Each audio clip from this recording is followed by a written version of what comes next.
오늘 말씀은 안전거리 세 번째 시간, 십자가 없는 복음. 안전거리 세 번째 시간, 십자가 없는 복음이라는 제목으로 하나님 말씀 나누고자 합니다. 여러분, 지금 우리가 살고 있는 이 시대에 어떤 거대한 소비 트렌드가 있습니다. 여러분 알고 계세요? 지금 진열대나 각 마트의 매대를 보시면 아주 특징적인 상품이 막 쏟아져 나오고 있어요. 그 트렌드가 하나의 단어가 바로 제로라고 하는 트렌드입니다. 과거에는요, 카페인 제로, 슈가 제로, 이런 표현들, 이게 극히 일부분의 음료에만 제한적으로 적용이 되었어요. 왜냐고 하니까 아무래도 진짜 설탕이 들어간 음료보다는 감미료가 들어간, 사카린이 들어간 음료가 조금 풍미가 덜하다라고 하는 인식이 있었거든요. 그래서 아무래도 제로 칼로리를 강조했지만 실제 판매로 연결되지는 않았습니다. 그런데 오늘날 이제 트렌드는요, 비단 일부 음료뿐만이 아니라 거의 대부분의 음료가 다 이제 제로 이 마케팅에 다 참여하고 있는 상태예요. 뿐만 아니고 초코 쿠키나 심지어는 젤리와 같이 전형적으로 달디 단 그런 간식의 대명사로 알려져 있는 이런 식품들까지도 이제 제로 칼로리를 강조하는 시대가 되었습니다. 아무래도 이러한 이제 마케팅의 그 기저에는 건강에 대한 남다른 관심이 촉발되었을 거라고 생각합니다. 하지만 그 이면을 조금 더 저희가 좀 주의 깊게 들여다보면요, 달콤한 맛이 주는 쾌락은 그대로 유지하면서도, 그러니까 나는 여전히 달고 맛있는 음식을 먹고 싶은 거예요. 초콜릿도 먹고 싶고 탄산음료도 먹고 싶어요. 그런데 살이 찌는 부작용은 피하고 싶은 겁니다. 내 건강이 나빠지는 부작용은 피하고 싶은 거예요. 그걸 피하고 내가 원하는 것만 쏙 가지고 오고 싶어 하는 그런 마음을 반영한 것이 이 제로 트렌드라고 한다라는 겁니다. 여러분, 제가 지금은 그냥 단순하게 음료나 식품에 대해서만 말씀을 드렸을 뿐이지만 사실 이러한 소비 경향은 단지 신체적인 것에만 영향을 주는 것이 아니고요, 우리가 살아가는 이 삶의 전반을 좌지우지하는 아주 중요한 핵심 가치로서 작용하고 있습니다. 현대인들은 심리적으로도 상처받고 갈등하는 것을 극도로 두려워합니다. 그래서 내가 나를 지키기 위해서 타인과 적당한 안전거리를 가지고 너무나도 깊은 그런 어떤 헌신과 희생이 요구되는 밀접한 관계를 지향합니다. 굳이 그런 관계를 만들려고 하지 않아요. 그런 밀접한 관계를 가지고자 애쓰지 않습니다. 그저 나에게 심리적 위안을 주고 또는 만족을 주는 가벼운 관계 안에서 소비하죠. 제가 소비라는 표현을 썼는데요, 이건 내가 그 관계에 내 마음과 내 에너지, 내 본심을 다 쏟아내지 않았다라는 것을 우회적으로 표현한 단어입니다. 그러니까 우리는 그 관계에 헌신할 준비가 되어 있지 않았어요. 심지어 연인 간의 만남에서도, 부부 간의 만남에서도, 또는 부모와 자녀 간의 이 가족 간의 이 관계에서도 그 사람을 위한 숭고한 희생과 헌신에 대한 각오가 없고, 오히려 그 사람을 통해서, 그 관계를 통해서 내가 누릴 수 있는 그런 유익들, 자기 만족들, 자기 위안에만 더 관심이 있다라고 하는 겁니다. 저는 이러한 경향이 고통이나 갈등이라고 하는 이러한 문제들로부터 나 자신을 지키고자 하는 일종의 방어 기제라고 생각해요. 그리고 또 하나는요, 이렇게 완벽하게 안전거리를 유지하고 누군가와 깊은 관계를 가지지 않으려고 하는 가벼운 관계만을 소비하는 이러한 형태는 일종의 무고통의 압박, 페인 제로입니다. 페인 제로. 나는 살면서 이제 더 이상 그런 인간관계로 고통을 겪고 싶지 않고 복잡한 문제에 휘말려 들어가고 싶지 않다라고 하는 그런 심리가 반영되어 있다라는 겁니다. 여러분, 문제는요, 이러한 경향이 단지 개인적인 삶의 문제로만 그치면 다행인데 이 문제가 밖으로 뻗어나가서 우리의 신앙의 영역까지 침투했다라는 데 문제가 있습니다. 오늘날 많은 그리스도인들이 이 제로의 범주를 심지어 복음에까지 적용을 시켰어요. 제로 십자가. 심지어 복음의 좋은 소식은 내가 다 듣겠는데 그 복음의 한 이면을 구성하고 있는 십자가에 대해서, 십자가 희생에 대해서는 거부하고자 하는 마음이 있다라는 겁니다. 나를 쳐서 복종시키려고 하는 그 십자가의 고난과 희생은 피하고 싶고요, 그저 나는 이 예배당에서 하나님의 말씀의 위로와 그 달콤한 찬양과 기도를 통해서 주는 그 감미로운 그 체험들, 그런 것만을 취하고 싶어하는 욕망이 이 제로 트렌드에 담겨져 있다라는 겁니다. 그래서 저는 이것을 단지 현대인들의 욕망이라고만 부르지 않고요, 오늘날 현대 대한민국 종교의 트렌드라고까지 묘사하고 싶어요. 그게 오늘날 우리들을 규정하는 단어가 제로라고 하는 이 단어 속에 포함되어 있다라는 겁니다. 오늘 저희가 읽은 이 본문에는 제로 십자가, 이 제로 십자가에 열광했던 한 사람이 등장합니다.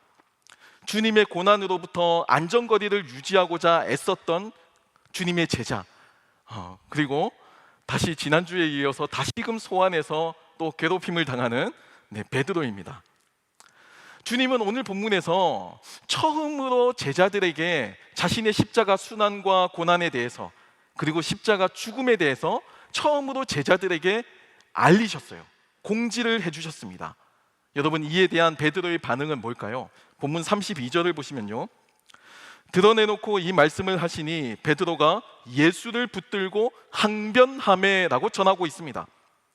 여러분, 본문을 자세히 보시면요, 주님께서 제자들에게 그 십자가의 순환과 고난을 설명하시는 그 내용을 자세히 보시면 그 내용은 죽음을 이야기하셨어요. 고난과 순환을 이야기하신 거 맞아요. 그런데 여러분, 그게 끝이 아니잖아요. 분명히 그 뒤에는 부활 이야기가 담겨져 있습니다.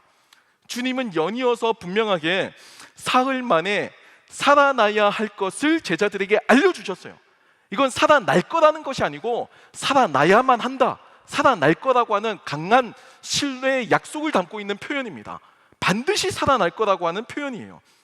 그런데도 이 베드로는요, 뒤에 있는 주님께서 사흘 만에 살아나야 할 것, 이 내용의 이야기가 베드로의 귀에는 제대로 들리지 않았던 것 같습니다. 왜냐면요, 오늘 본문에 나오는 이 베드로의 반응이 무척이나 격앙되어 있었기 때문이에요. 여기서 베드로가 본문에 보시면 예수를 붙들고 항변하매라고 묘사하고 있거든요. 그런데 이 장면에서 항변하다라고 쓰이는 이 헬라어 단어는요, 꾸짖다라고 하는 강력한 의미가 담겨져 있습니다. 그러니까 불과 직전까지 베드로는 이 복음서 가운데 주님을 향한 가장 완벽하고 위대한 신앙 고백을 남겼어요. 주는 그리스도이시니이다 라고 하는 표현을 남겼습니다. 주님께서 그 고백 위에 내가 내 교회를 세우겠다라고 약속하셨고, 이 천국 열쇠를 이 그 베드로의 증언 위에다가 맡기셨어요. 아주 위대한 장엄한 이 구원의 장면과 교회의 권위와 권세를 상징하는 그 에피소드가 바로 거기에 담겨져 있었어요. 근데 그 장면 이후에 바로 나오는 장면이 바로 주님께서 예수님 그 십자가의 순환과 고난, 죽음을 이야기하시자마자, 마치 제가 이렇게 표현을 하면 진짜 그 헬라어 번역에 더 직역에 가까울 겁니다. 예수님의 멱살을 잡고 붙들고 주님을 꾸짖는 겁니다.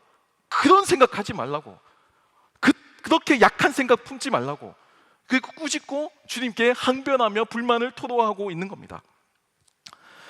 주님께서 고난을 말씀하시자마자 이렇게까지 격앙된 반응을 보였던 베드로, 왜 그렇게까지 표현을 했을까요? 여러분, 왜 그렇게까지 격앙되어서, 다른 제자들 다 가만히 있었잖아요. 그래도 눈치 보고 있잖아요. 적당히 눈치껏 살아야지. 이 베드로는 자기가 뭔데 갑자기 나서가지고 주님의 멱살을 잡으면서까지 안 된다라고 토로했을까요? 저는 그렇게 생각합니다. 적어도 이 베드로가 기대했던 메시아의 표상이 있어요. 그 메시아의 표상은 페인 제로입니다. 고통이 없어야 돼요. 거기에는 나의 수고와 나의 희생과 나의 헌신이 들어가면 안 됩니다. 오로지 주님을 통해서 가져올 이스라엘의 영광, 그 주님을 통해서 내가 얻을 그 복음에 대한 그 충만한 은혜, 그것밖에 남아있지 않는 겁니다. 오직 그 구원의 승리와 축복만을 받고 싶은 거예요. 영광의 면류관에 관심이 쏠려 있다 보니까 주님께서 분명히 부활에 대한 이야기를 하셨음에도 불구하고 뒤에 나오는 그 중요한 이야기를 베드로는 듣지 않은 겁니다. 피 흘리고 찢기는 십자가의 처절한 고통, 그 고통을 듣고 싶지도 않고 바라지도 않고 참여할 생각은 더더욱 없었던 겁니다. 여러분, 그리고 이 베드로의 심정이 오늘날 축복과 평안과 영광을 간절히 소망하지만 실제 우리들의 삶에서 십자가와는 철저하게 안전거리를 두고 싶은 여러분, 저와 여러분의 우리들의 민낯이라고 할 수 있습니다. 여러분, 이런 현상을 수많은 기독교 신학자들이 뭐라고 표현을 하냐면요, 사도적 증언 위에 세워져 있는 사도적 기독교가 아니고, 만약에 이렇게 십자가를 피하고 주님이 주시는 복음과 달콤한 영광만을 취하려고 하는 그 자세는 문화적 기독교라고 비판합니다. 기독교적인 외향은 가지고 있죠. 문화적 그런 관습은 가지고 있죠. 전통과 제의도 가지고 있어요. 형식은 있어요. 그런데 실제로는 그 안에 사도의 증언이 없어요. 사도적 증언이 없어요. 주는 그리스도이십니다라고 하는 목숨을 건 그 메시아에 대한 고백은 없어요. 그냥 종교의 형식과 의례만이 남아있는 그냥 문화에 불과하다라고 비판받고 있는 겁니다.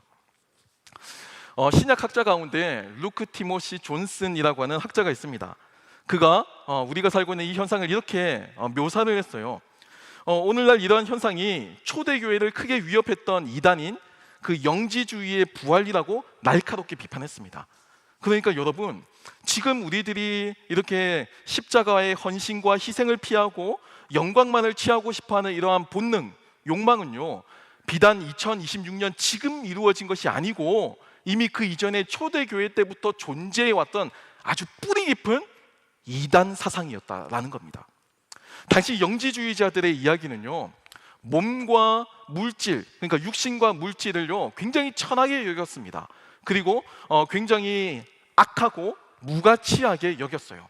그리고 영적인 것, 정신적인 것을 훨씬 더 숭배하고 갈망했었습니다. 그래서 인간이 삶을 살다 보면 여러 가지 고통과 감각을 느끼잖아요. 우리가 배고픔도 느끼고 슬픔도 느끼고 기쁨도 느끼고, 이런 모든 종류의 감각을 조금 낮게 여겼어요. 오히려 그 감각에서 벗어나서 이 타종교의 용어를 빌리면 득도, 해탈의 경지에 이르는 거죠. 무념무상, 완전 그런 어떤 종류의 그런 감정에서 벗어나 있는 그런 중도를 지키는 그런 것이야말로 진정한 구원의 시작이다라고 본 겁니다. 그런 영지주의자들에게 예수님께서 육신을 입고 이 땅 가운데 성육신 하셨다라고 하는 이 내용은요, 받아들일 수 없는 겁니다. 도저히 이해할 수 없어요. 전능하신 하나님께서 우리와 같은 육신을 입고 이곳에 오셔서 나와 같은 배고픔을 느끼셨다고? 나와 같은 그 졸림과 아픔을 느끼셨다고? 어떻게 그런 연약한 하나님이, 감정에 따라 이렇게 휘몰아치는 그런 하나님이 존재할 수 있느냐라고 반문을 한 겁니다. 그들의 세계관 속에서는 이 복음서 가운데 묘사되어 있는 성육신하신 하나님에 대한 이야기가 도저히 수용될 수가 없는 겁니다. 그래서 그들은요, 육신을 입고 십자가에서 주님께서 고통을 받고 죽으셨다라는 이 사실을 철저하게 부정했어요. 아니, 부정한 게 아니고 고대 문헌을 보면 혐오했습니다. 그런 신은 필요 없다라고까지 표현을 했어요. 그들에게 구원은요, 십자가 위에서 완성되는 게 아니었어요. 그런 처절한 피 흘림이 아니었고, 오직 지적이고 신비적인 경험, 감미로운 체험, 그 가운데서 이루어지는 내 마음의 깨달음, 이 그노시스라고 표현하는데요, 헬라어로. 이게 영적인 지식을 뜻합니다. 그러니까 너와 나만이 아는 은밀한 아주 고차원의 비밀한 지식. 여러분, 우리 주변에 사이비 이단들이 이런 거 많이 쓰죠. 너만 알고 있는, 또는 우리 집단만이 공유하는, 다른 교회 다 모르는데 우리 교회만 그걸 알고 있어. 우리 교회만, 우리 목사님만 그 지식을 알고 있어. 그게 영지예요. 그노시스. 영지주의의 그런 형태가 고스란히 그 안에 담겨져 있는 겁니다. 이를 통해서 현실의 고통과 갈등으로부터 벗어나는 것이 영지주의가 꿈꾸던 구원론이었어요. 마치 오늘날에 있는 어떤 그 자기 명상이나 자기 수행을 통해서 구원을 얻으라고 권면하는 종교들이 있죠. 그런 종교들과 굉장히 닮아 있습니다. 십자가의 고난으로부터 철저하게 안전거리를 가지고 있는 겁니다. 거기에 휩쓸려 들어가지 않고 나는 고고하게 여기서 명상하고, 나는 여기서 그 복잡한 세상에 끼어들 생각도 없고, 고고하게 고차원적인 계시의 경험을 직접적으로 받아서 구원을 완성하고자 하는 욕망, 여러분, 그게 이들의 특징이었다라는 겁니다. 존스는 이 오늘날의 기독교가 안타깝지만 이 초대교회의 복음을 위협했던 이 영지주의적 종교로 변질되었다라고까지 고발해요. 여러분도 한번 솔직하게 자신의 삶을 한번 들여다보면서 고민하면 좋겠습니다. 여러분, 우리는요 모두 예외 없이, 단 한 사람도 예외 없이 이 치열한 삶의 한복판을 살아갑니다. 내가 살아보니까 야, 인생 진짜 쉽다 하시는 분 계세요? 야, 난 사니까 너무 좋았어. 막 대학 넣는 데마다 다 합격하고 다 오라 그래. 다 원서 10개 넣었더니 10개 다 합격했어. 다 오라 그러고, 막 직장 10개 넣었더니 다 오라 그러고, 아니 넣는 것마다 다 잘 되고, 막 나는 뭐 하는 것마다 다 잘 돼. 인생이 너무 좋아. 너무 치트키야. 이렇게 생각하시는 분 계세요? 여러분, 실제로 그렇지 않습니다. 우리가 살아가는 이 세상은요 정말로 치열해요. 아둥바둥거리며 삽니다. 아둥바둥거리며 이 육신을 입고 오늘 내가 입을 옷과 내가 먹을 양식을 위해서 고민하고 갈등하며 그렇게 삶을 살아가고 있습니다. 분투와 갈등이라고 하는 이 십자가의 대가를 치르면서 살아갈 수밖에 없어요. 그게 현재 생명을 가지고 살아가는 우리 인간의 삶의 내용입니다. 그 내용을 부정할 수가 없습니다.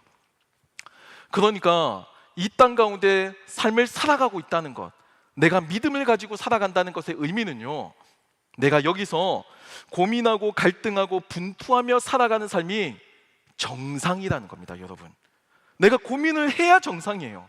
고민하지 않고 있다 하면 문제가 있는 겁니다. 지금 여러분, 그 삶은 공허한 겁니다. 이 삶의 현실과 이 치열한 삶의 현장과 유리되어 있는 겁니다.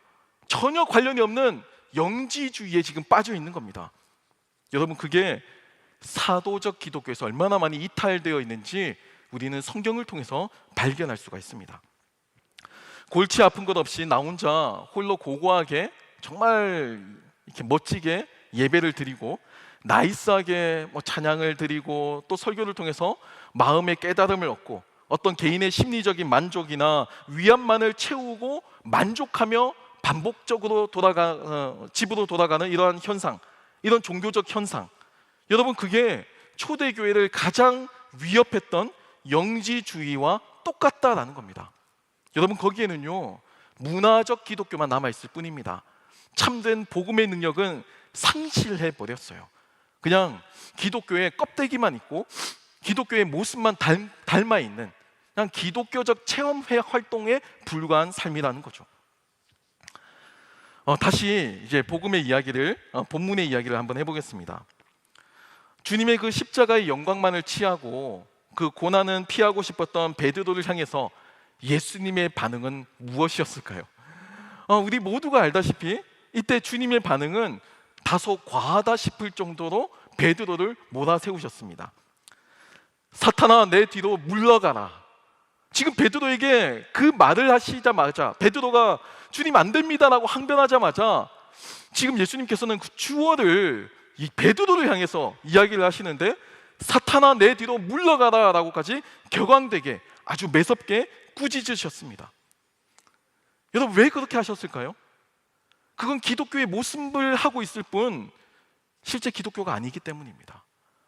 십자가가 없는 복음은, 자기 희생과 자기 헌신과 수고가 사라진 복음은 복음이 아니라는 겁니다. 심지어 예수님의 표현에 따르면 그건 사탄이에요. 사탄, 광명한 천사의 모습으로 나타나는 사탄과 같다라고 표현하시면서 십자가 없는 복음을 경계하셨습니다. 여러분, 주의할 건 여기서 주님께서 말씀하실 때 베드로가 사탄이라고 이야기한 것이 아니고요, 베드로의 그 항변한 그 증언을 사탄이라고 표현한 겁니다. 베드로 존재를 그렇게 표현한 것이 아니고, 왜냐하면 그 앞서서 주는 그리스도이십니다라고 베드로가 고백할 때 내가 너를 반석이라고, 내가 그 위에 내 교회를 세우겠다, 천국 열쇠를 맡기시잖아요. 그게 베드로 개인에게 준 것이 아니고 베드로의 그 사도 증언 위에 주신 겁니다. 이걸 저희 개신교회는 베드로의 사도적 증언이라고 우리는 고백하고 있어요. 로마 가톨릭 교회, 천주교회는 그것을 베드로라고 하는 한 사람에게 맡겼다라고 해서 1대 교황을 베드로로, 그리고 지금도 266대 교황이죠. 지금 현재가 그 교황도 이 어부의 반지와 천국 열쇠를 형상화한 이 인장을 교황 이제 오를 때 그걸 받는 그 전통을 가지고 있습니다. 근데 개신교회는 베드로 한 사람에게 그런 권한을 줬다라고 이야기하지 않아요. 사도적 증언에 담겨져 있다고 표현하는 겁니다. 그리고 마찬가지로 오늘 주님께서 십자가 지시면 안 됩니다라고 항변하는 그 발언 위에 주님은 다시 사탄아 물러가라 라고 표현을 하신 겁니다. 주님은 십자가를 피해서 숨으려고 하는 우리 모두에게 기독교, 이 복음의 본질을 선포하십니다. 우리 모두가 다 잘 알고 있겠지만 한번 지금 이 시간에는 정말 주님께서 내 앞에서 처음 말씀하신다라고 생각하고 그 말씀을 한번 들었으면 좋겠어요. 본문 34절입니다. 무리와 제자들을 불러 이르시되 누구든지 나를 따라오려거든 자기를 부인하고 자기 십자가를 지고 나를 따를 것이니라 라고 말씀하십니다. 여러분, 이게 가감없는 주님의 말씀입니다. 이 존슨, 예전에 앞서 말씀드렸던 이 신학자 존슨의 지적과도 같이 이 참된 기독교는 그저 내 마음에 위안을 주고 평안을 주고 기쁨을 회복시키는 정도의 수준이 아닙니다. 인간적인 기쁨이 아니에요. 하늘에서 내려오는 하나님께서 주시는 세상이 빼앗을 수 없는 평안을 담보한 기쁨입니다. 마음의 깨달음을 통해서 현실의 고통을 피하고 위안을 얻고자 하는 어떤 그런 도피의 종교가 아니에요. 현실을 외면하고 부정하는 종교가 아닙니다. 기독교는요. 변명이나 자기 합리화나 또는 할 수 있다, 긍정적인 자기 암시, 자기 최면의 종교는 더더욱 아니에요. 기독교는 그 어떤 종교보다도 현실적입니다. 그리고 그 현실을 부정하지 않아요. 초대교회 사도들은 이 영지주의라고 하는 이단과 목숨을 걸고 싸웠습니다. 주님은 실제로 육신이 되어 이 땅에 오셨다. 그리고 우리는 모두 그 고난을 우리의 남은 육신 가운데 채운다. 주님과 함께 그 고난을 달게 받겠다. 이게 사도들의 증언입니다.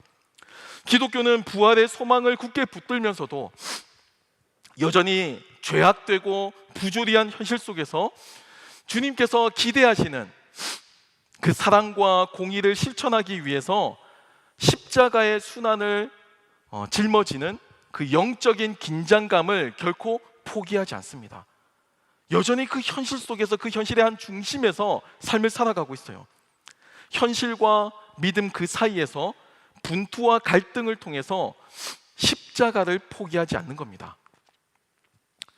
십자가는 안전거리를 유지하는 곳에 있지 않습니다. 나 하나 잘 먹고 잘 살면 된다라고 하는 심리적 만족감을 넘어서 때로는요, 내가 도저히 용서할 수 없는 내 삶의 원수와 같은 그 사람을 용서해야 합니다. 주님이 말씀하셨으니까. 여러분, 그걸 고군분투하는 겁니다. 쉽게 되지 않죠. 쉽게 잘 되지 않아요. 그런데도 분투와 갈등을 통해서 우리가 살고 있는 이 현실 속에서 최선을 다해서 살아내기 위해서 고민하는 겁니다. 뿐만 아니라 불의한 세상에서 주님께서 기뻐하시는 정직을 지키기 위해서 피 흘리고 분투하는 그 고통의 한 중심에, 그 한복판에 진짜 기독교의 복음의 생명력이 그 안에 있습니다. 여러분, 왜냐하면 주님께서 먼저 십자가의 그 한복판으로 하늘 보좌의 그 영광을 버리시고 그 처절한 갈등과 분투가 있는 십자가의 한복판으로 주님께서 직접 내려오셨기 때문입니다. 사랑하는 청년 여러분, 우리는 그동안 어떤 기독교를 믿고 왔을까요? 너무나도 편하고 정말 세련됐죠. 우리의 예배 생활과 신앙 생활. 어찌 보면 희생은 없고 영광만 추구하는, 이렇게 표현하면 죄송합니다, 제로 십자가의 신앙. 제로 십자가의 신앙으로 그저 교회에 와서 찬양하며 자기 위안, 자기 만족에 감동을 받고, 또 설교를 통해서 지적인 깨달음을 통해서 지식만 늘어나지만 실제로 그 안에 내 희생과 헌신은 다 생략된, 사라진 현대판 영지주의자가 되지는 않았나 반성해 봅니다. 여러분, 이건 현실을 통해서도 알 수가 있어요. 1000만이라고 하는 기독교 인구가 있고 수많은 대형 교회가 즐비해 있지만, 여러분, 여전히 우리는 이 땅 가운데에서 그 복음의 가치를 실현하며 살아가는데 많은 혼란과 어려움을 겪고 있습니다. 조금 불편한 말이긴 하지만 여러분, 우리 교회는 여전히 강력한 힘을 가지고 있어요. 정치적으로나 경제적으로나. 제가 전에도 말씀을 드렸죠. 대한민국에서 개신교회의 지지 없이 대선에 당선된 사람은 없습니다. 이게 어쩔 수 없는 현실이에요. 미국도 마찬가지입니다. 지금 뭐 전쟁도 하고 막 이런 아픔이 겪고 있지만 여러분 그 과정 가운데서 교회적인 그 신학적인 갈등 때문에 초강대국의 지도자와 또 교황 간에 이런 부딪힘도 생기고 심지어 이스라엘 총리도 막 사과하는 상황이 벌어지잖아요. 제가 이걸 정치적으로 뭐 옳다 그르다 이런 말을 하려고 하는 것이 아니고 세상 사람들이 바라보는 교회의 힘이 그만큼 강력하다는 겁니다. 우리가 가지고 있는 영향력이 그만큼 강력하다라는 겁니다. 그런데도 불구하고 우리는 이 힘과 이 영향력을 통해서 십자가의 희생이 아니라 그 과정 가운데 영광만을 취하고자 하는 가짜 복음, 심지어는 영지주의자들과 같이 생활하는 경우가 많이 있다라는 겁니다. 현실은 기독교인의 아집과 기독교인들의 교만과 또 기독교인들의 이 위선이 정말 성경 속에 등장하는 용서와 사랑과 겸손보다 더 커져버린 이 현실을 우리가 목도합니다.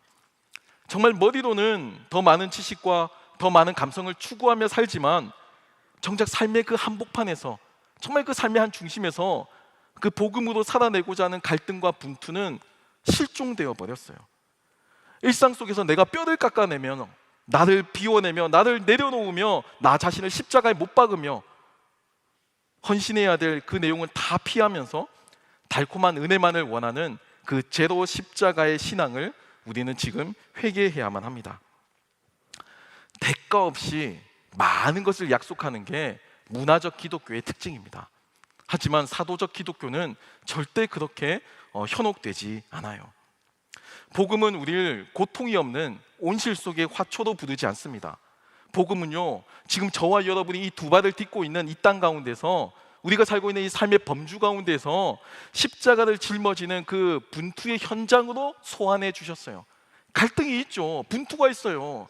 누가 쉽게 그 모든 삶을 살아내겠어요? 고민하고 있다면 잘 살고 있는 겁니다. 고민하면서 대안을 찾아가고 있다면 잘 살고 있는 거예요.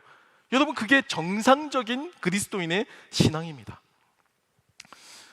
여러분, 저희는 5월 17일 날 전도주의를 앞두고 다시금 이 복음을 환기해 보려고 합니다.